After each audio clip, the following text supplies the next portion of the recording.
بسم الله الرحمن الرحیم.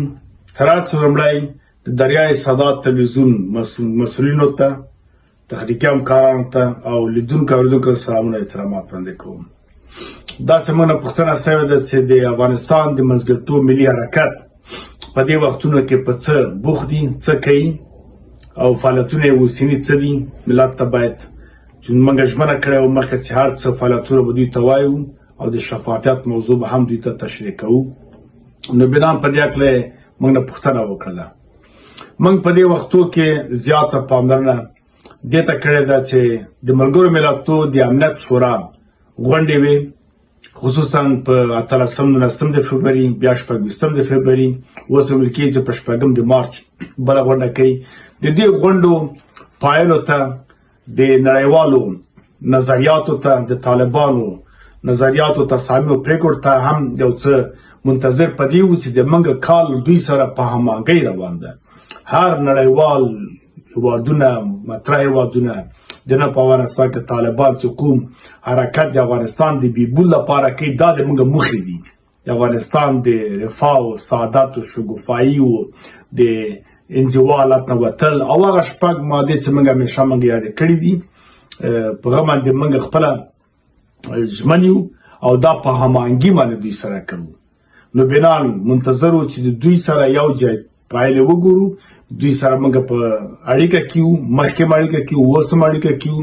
په دې اوسني حالت کې هم موږ فعالیتونه وړاندې ځي له بریتانیا چارواکو سره، خپله د ملګرو ملتونو سازمان سره، د امریکا چارواکو سره. په دغه تېره میاشت کې موږ 2 ځلې ملاقاتونه هم سره وکړل، ولیدله، هم د زوم له لارې هم فزیکي هم سره وکتله. همداسې نور هم بوخت یو په خپلو کمیټو کې چې مختلفې 14 کمیټې دي. په دې کې د تنظیم او ترتیب او وظایف ورکول او کار تنظیمول، انسجام کول، پرمختګ، په دې باندې هم موږ بوخت یو. خو زیاتره هدف همدا ده چې نړیوالو سره موږ او د افغانستان د طالب چارواکو سره په هماهنګ باندې د افغانستان منځګړیتوب مخې ته بوځو. نو ځکه دا حالاتو مسایل چې وو، دوی ته موږ خپل وړاندیزونه هم کوله، اړیکه مو سره وو او انتظار هم کاوه چې دوی سره یو ځای د افغانستان په بهبود باندې کار وکړو. او که چېرې کوم ځای کې داسې یو شی چې ملي ګټې د افغانستان د پوښتنې راځي، د هغه په استعداد کار وکړو. بله څانګه د موږ ډېر عمده چې په ډېر اخته یو، ډېر مصروفه یو او نتایجو پایله به ډېر زر ملت ته موږ ووایو، هغه د بین الافغاني مذاکرې دي چې په خپلو افغانانو منځ کې سره موږ خبرې کوو. دا اوس هم د اړیکو سره لرو، ارتباطات اړیکې هم جوړې کړي دي او نور هم په لټه کې وو له مطرح سیاسونو سره، له اغېزمن سیاسونو سره، هغه چې ملي ګټو ته ژمن دي، افغانستان لپاره ژمن دي. همداسې غواړي چې مست افغانستان کې اصلاحات راسي او نړۍ سره رابطه جوړه سي. دوی سره موږ اړیکه کوو، اړیکې نیسو. کله کله غواړي چې دوی هم په یو ټغر سره راټول کړو، په یو لاس حکومت د افغانستان، دولت د افغانستان، ملت د افغانستان ته یو څه مصدر د خدمت شو. او د افغانستان د اوسنۍ بعضې معضلې چې لکه د انزوا حالت ته، اقتصادي ستونزې دي یا اتهامات دي له نړۍ نه د ترهګرې ډلې دي، دا باید صفا سي. او یا مخدرات توکي دي، دې باید په بشپړه توګه نو نړیوال دې ته پرېږدو چې دې کې یو څو یعنې دومره باید پاک شوي، صفا شوي چې نړیوال په دې کې غږ ونه کړي. دا باعث بدنامي د افغانستان هم کېږي او راتلونکي نسل ته هم د یو پیغور پاتې کېږي.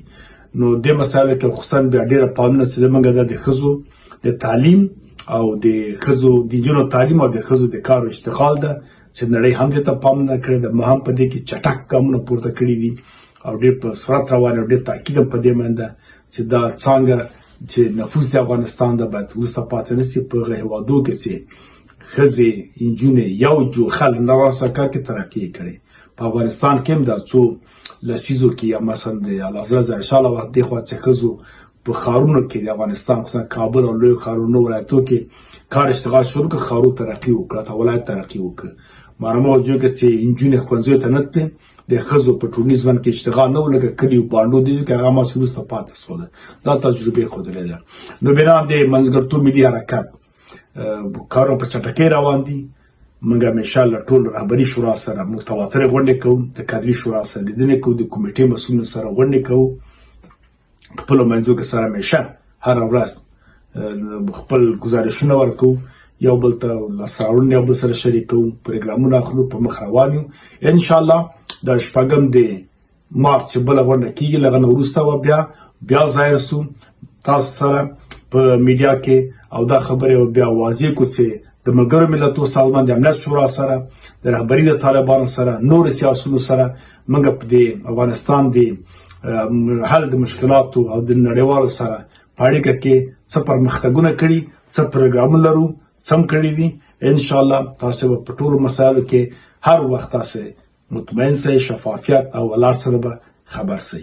بنګ هیڅ خبره نه له افغانستان ملت نه نړیوال نه هیڅ نه پټه نه ده، ځکه په ډاډه زړه په شفافیت په پاک نیت باندې کار کوو، او دا به تر اوسه پورې تاسو څرګنده سوي چې هر چا سره بهرني سره ګورو، هر ادارې سره ګورو، تاسو په زغرنده وایو چې موضوع د اجنډا څه او په څه مو کتله. ډېره مننه.